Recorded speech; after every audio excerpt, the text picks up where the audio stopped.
नमस्कार, मैं वरिंदर पटेल। उत्तर प्रदेश के राजनीतिक समीकरण बिल्कुल 2027 के लिए जिस फार्मूले पर अखिलेश यादव तैयार कर रहे हैं, उत्तर प्रदेश की राजनीति, उत्तर प्रदेश की जमीनी हकीकत बिल्कुल जमीन पर बदलती हुई नजर आ रही है। अखिलेश यादव लगातार, आपको बता दूं कि जिस तरह से 2014, इसके बाद 17, 19 और 22 में अच्छा मुकाबला लड़े, लेकिन उसके बाद से जैसे जैसे चुनाव दर चुनाव अखिलेश यादव समाजवादी पार्टी के वोट प्रतिशत में क्रमबद्ध तरीके से जिस तरह से वोट शेयर में वृद्धि हुई और अंततः यहाँ तक जो मुकाबला आया कि 2024 लोकसभा में भारतीय जनता पार्टी को अखिलेश यादव पटकनी दे दी।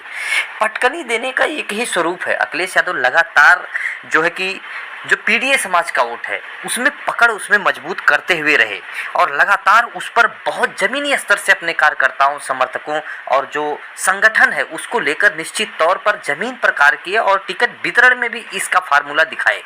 और इसलिए अखिलेश यादव को निश्चित तौर पर जो पीडीए समाज है, खासकर ओबीसी, एससी, एसटी समाज का जिस तरह से जो कि फोकस रहा और जिस तरह से एससी, एसटी, ओबीसी समाज ने जिस तरह से समाजवादी पार्टी को सपोर्ट किया, वो 2027 में उसकी धार और तेज हो रही है। आपको बता दूं कि 84 सीटों पर क्या है प्लान 2027 की। इस समीकरण को समझने से पहले इसमें कई एंगल हैं।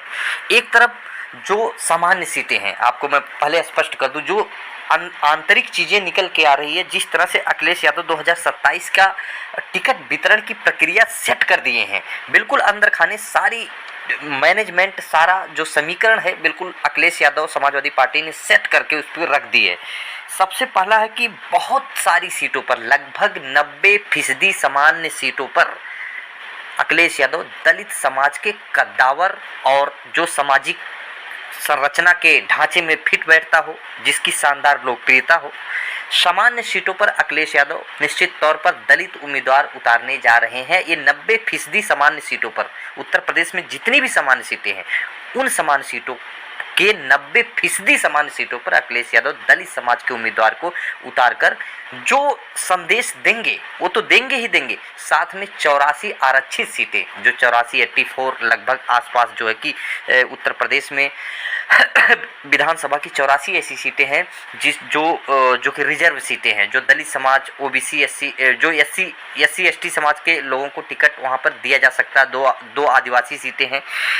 इन सीटों पर जो मैसेजिंग जाएगा सामान्य सीटों का, वो बहुत महत्वपूर्ण कैडर में काम करने की उम्मीद जताता हुआ नजर आ रहा है। आपको बता दूं, जब सामान्य सीटों पर अखिलेश यादव दलित समाज के कद्दावर जमीनी और जो सामाजिक खांचे में जो जातीय समीकरण में फिट बैठता हो, जिसकी शानदार लोकप्रियता हो और जो अंदरूनी 3 सर्वे में जो फिट आया है, जो विधानसभावार सामान्य सीटों पर, उस दलित उम्मीदवार को जब उतारा जाएगा तो जो सुरक्षित सीटें हैं, जो 84 के आसपास जो कि एससी एसटी समाज की जो सीटें हैं, जो रिजर्व सीटें हैं, इस पर समान सीटों का जो मैसेजिंग जाएगा, निश्चित तौर पर उत्तर प्रदेश की राजनीतिक समीकरण की पटकथा ही बदलती हुई नजर आएगी।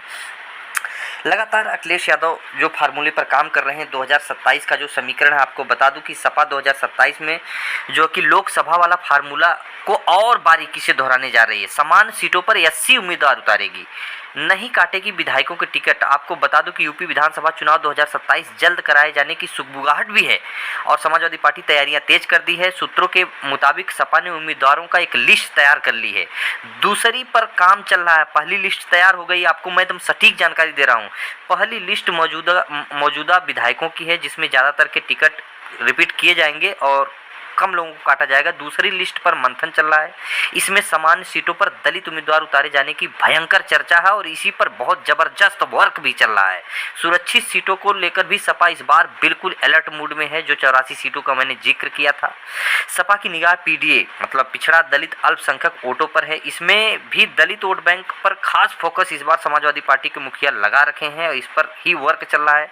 2024 के लोकसभा चुनाव में सपा इसी वोट बैंक के निश्चित तौर पर बूते पर ही जो कि 5 से बढ़कर 37 सीटों पर पहुंची थी। सपा को 2024 में मिले वोटों को अगर विधानसभा वाइज अगर इसको देखें तो 184 सीटों पर निश्चित तौर पर बढ़त लोकसभा में बनाई थी, अगर विधानसभा में उस खांचे को लेकर आए। जैसे इसी तरह मेरठ में आपको बता दूं कि 80 कैंडिडेट लोकसभा चुनाव में सपा ने नया प्रयोग किया। 2 सामान्य सीटों पर अनुसूचित जाति 80 कैंडिडेट उतारे थे, जिसमें फैजाबाद से अवधेश प्रसाद, मेरठ से सुनीता वर्मा को टिकट दिया। नतीजा यह हुआ कि अयोध्या में राम मंदिर बनने के बावजूद भी भाजपा फैजाबाद सीट हार गई। अवधेश प्रसाद को लगभग 56,000 वोटों से जीत मिली। इसी तरह मेरठ में भी काफ़ी करीबी मुकाबला रहा। पर्दे के जो भगवान श्री रामचंद्र के जो निश्चित तौर पर पर्दे में जिन्होंने अभिनय किया था, अरुण गोविल, मात्र 10,000 वोटों से जीत पाए थे।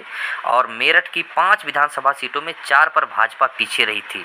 अगर सपा 2027 में इसी रणनीति के तहत निश्चित तौर पर फार्मूले को रिपीट जिस तरह से करने की उम्मीद जताई जा रही, सूत्र बता रहे हैं, तो इस जो एंगल पर, इस जो है कि पटरी पर, जो जमीनी स्तर पर अगर समाजवादी पार्टी जो सूत्र बता रहे हैं कि इसी पैटर्न को और मजबूती के साथ जमीन पर उतारने की जो तैयारी चल रही है, कहीं न कहीं भारतीय जनता पार्टी खेमे में हड़कंप मचा है। दोस्तों, सामान्य सीटों पर भारतीय जनता पार्टी को सामान्य वर्ग के उम्मीदवार को टिकट देना मजबूरी है, क्योंकि यूजीसी भी भारतीय जनता पार्टी के लिए सबसे बड़ी सिरदर्द बनी है। अगर टिकट नहीं, सामान्य सीटों पर भी अगर टिकट नहीं देगी भारतीय जनता पार्टी सामान्य कैंडिडेट को, तो भारतीय जनता पार्टी की लुटिया डूबना तय है। अगर सामान्य कैंडिडेट देती भी है तो अखिलेश यादव दलित समाज के कैंडिडेट को उतारेंगे। वहां पर निश्चित तौर पर बहुजन बनाम सवर्ण की भूमिका उन सीटों पर अंदरूनी ताकतों के हिसाब से देखी जाएगी और समाजवादी पार्टी मजबूत होगी। अगर टिकट नहीं देती है तो जो सवर्ण समाज का वोट है वो भी स्विंग करेगा समाजवादी पार्टी की तरफ। तो बहुत तगड़ी रणनीति फार्मूले पर अखिलेश यादव तैयारी कर रहे हैं। सामान्य सीटों पर जो कि दलित समाज के उम्मीदवार को उतारने की पूरी फार्मूले को एकदम बिल्कुल जो है कि फोकस कर दिए हैं और लिस्ट तैयार हो गई है। और जो 84 सुरक्षित सीटें हैं उस पर भी बहुत भयंकर 3-3 सर्वे जो कराया गया है, निश्चित तौर पर भारतीय जनता पार्टी के लिए सबसे बड़ा सिरदर्द साबित होता हुआ नजर आ रहा है। फिर मिलेंगे अगली वीडियो में, तब तक के लिए नमस्कार।